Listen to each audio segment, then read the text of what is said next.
there was a decomposing body of a young girl.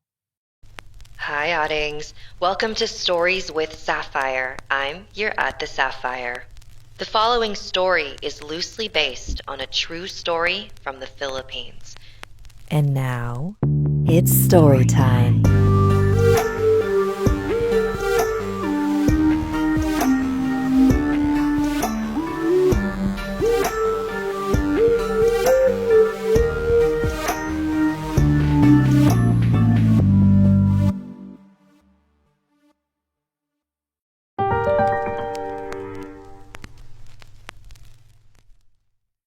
Dala was on her way to first period when she felt that familiar gurgling in her stomach.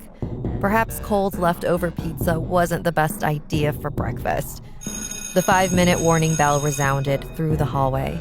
Everyone around her began to scurry to their classes. Dala was already on her final strike with Mr. Bautista, her algebra teacher, and didn't want to risk being late again. But there was no way she could hold out for the next 50 minutes. So off she went. The nearest bathroom was for faculty with an out-of-order sign. Dala didn't care and ran inside. As Dala sat on the toilet, she looked around the restroom.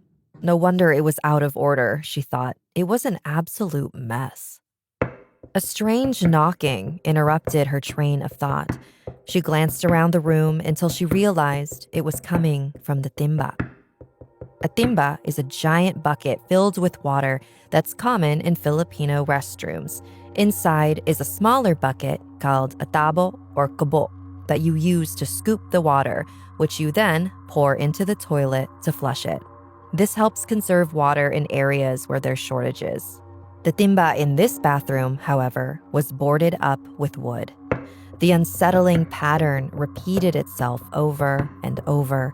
It was probably the tabo knocking around inside, she figured. When she finished, she walked over to the bucket and began to pry the pieces of wood off of it. There was no tabo inside. Instead, there was a decomposing body of a young girl. Dala raced out of the bathroom. Out of breath, she tried to explain to Mr. Bautista what she just saw. She hurriedly escorted him back to the bathroom.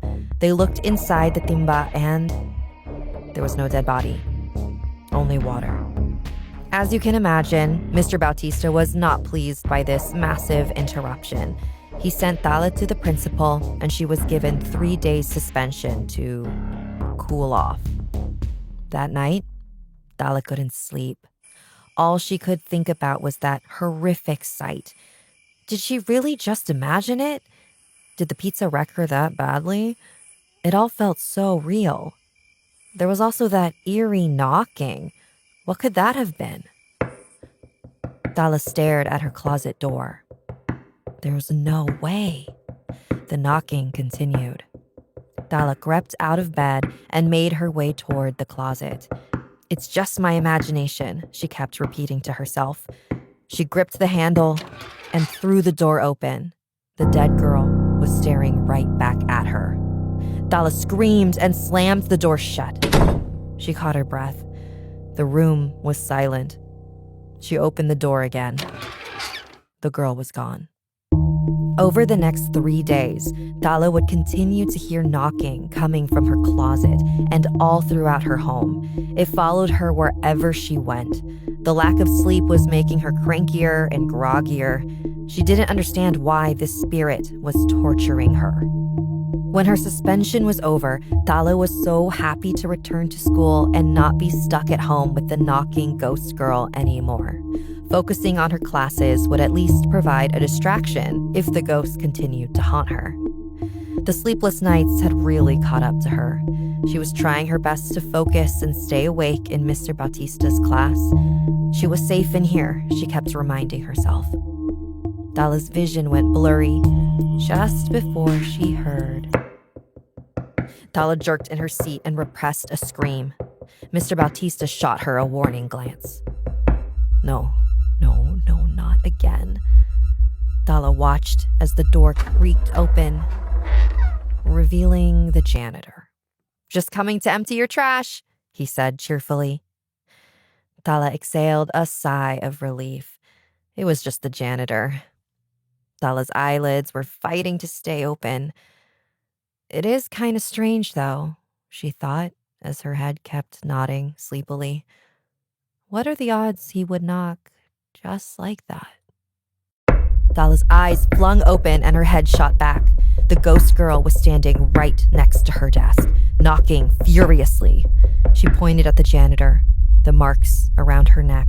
She gestured back at the janitor's roll of trash bags. Dala began to connect the dots. The body she found was definitely real. She raised her hand. Mr. Bautista, there's something important I need to tell you.